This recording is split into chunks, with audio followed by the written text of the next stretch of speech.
Hello friend, welcome back to my channel with answer डिस्ट्री shorts. Friend आज पढ़ेंगे मौर्य काल की सामाजिक स्थिति के बारे में। तो आइए टॉपिक स्टार्ट करते हैं। कौटिल्य ने अर्थशास्त्र में समाज को 4 वर्णों में विभक्त किया। अर्थात जो मौर्य काल है, मौर्य काल का समाज हमें 4 वर्णों में विभक्त दिखाई देता है, ब्राह्मण, क्षत्रिय, वैश्य और शूद्र। और ये जानकारी में कहाँ से मिलती है? कौटिल्य के अर्थशास्त्र से प्राप्त होती है। वही अर्थशास्त्र में शूद्रों को कृषक कहा गया है। शूद्रों को क्या कहा है? कृषक कहा गया। कहाँ पर? अर्थशास्त्र में। वही मेगास्थनीज के अनुसार दार्शनिक 2 प्रकार के होते थे। कितने प्रकार के दार्शनिक होते थे? मेगास्थनीज के अनुसार 2 प्रकार के होते थे। कौन कौन से? ब्रोकामैन जिन्हें ग्रस्त कहा गया। वही सारामैन, ये सन्यासी होते थे। सन्यासी का अन्य नाम क्या है? सारामैन। वही ग्रस्त का ब्रोकामैन। वही मेगास्थनीज और सैबो के अनुसार कि भारत में दास प्रथा नहीं थी, ऐसा मिलता है, क्योंकि ऐसा नहीं है कि दास प्रथा थी उस टाइम पे भी। वही मेगास्थनीज के अनुसार भारतीय यूनानी देवता डायनोसियस, जिनका अन्य नाम क्या है? शिव है। तो शिव का जो अन्य नाम मिलता है वो डायनोसियस मिलता है। वही कृष्ण का अन्य नाम क्या मिलता है? हेराक्लीज।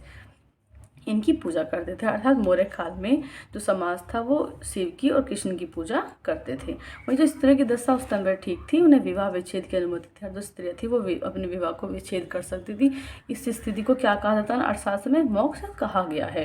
वही जो उच्च वर्ग की स्त्रियाँ जो घरों के अंदर रहती थी, उन्हें कौटिल्य ने अनिष्कासनी कहा है। अर्थात जो स्त्री घर में रहती थी, घर से नहीं निकलती थी, ऐसी स्त्री को अनिष्कासनी कहा गया। कहाँ पर? कौटिल्य के अर्थशास्त्र में कहा गया है।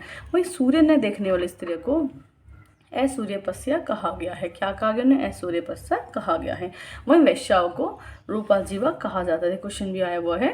वैश्याओं को कहा जाता, रूपाजीवा कहा जाता था। और इनके कार्यों का जो निरीक्षण किया जाता उन्हें गणिकाध्यक्ष करता था। अर्थात जो इनके कार्यों का जो निरीक्षण करता था वो गणिकाध्यक्ष करता था।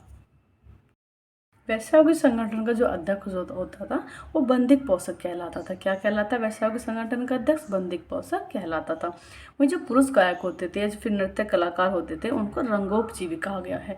वहीं जो ऐसी महिलाएं जो गायक थी या नृत्य में कलाकार थी, ऐसी महिलाओं को रंगोपजीविनी कहा गया। पुरुष को क्या कहा गया? रंगोपजीवी।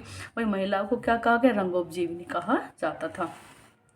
एक अन्य शब्द जो मिलता है जो प्रवण है, ये इसका मतलब होता है एक सामूहिक समारोह। ये क्वेश्चन भी आ सकता है कि प्रवण क्या है?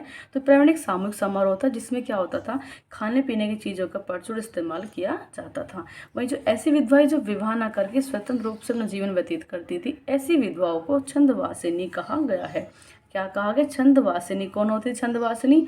जो विवाह न करके स्वतंत्र रूप से अपना जीवन व्यतीत करती थी।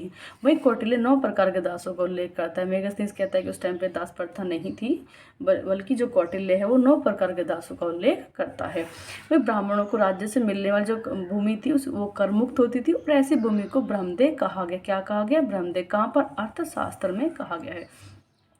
ब्राह्मणों को राज्य से मिलने वाली कर मुक्त भूमि को अर्थशास्त्र में ब्रह्मदेह कहा गया है। वहीं जो मौर्य काल है, इसकी महत्वपूर्ण सामाजिक घटना क्या थी कि इस टाइम पे जो दास होते थे उन्हें बड़े पैमाने पर कृषि कार्य में लगाया जाने लगा था। उस टाइम पे दासों से कृषि कराया जाने लगता है। ये इस टाइम पे महत्वपूर्ण घटना है। वही मौर्य काल में इस टाइम पे क्या वैदिक और बौद्ध धर्म दोनों प्रधानता थे। इस टाइम वैदिक धर्म को मानने वाले भी थे और बौद्ध धर्म को मानने वाले भी थे। थैंक्स फ्रेंड, मिलते हैं नेक्स्ट क्लास में।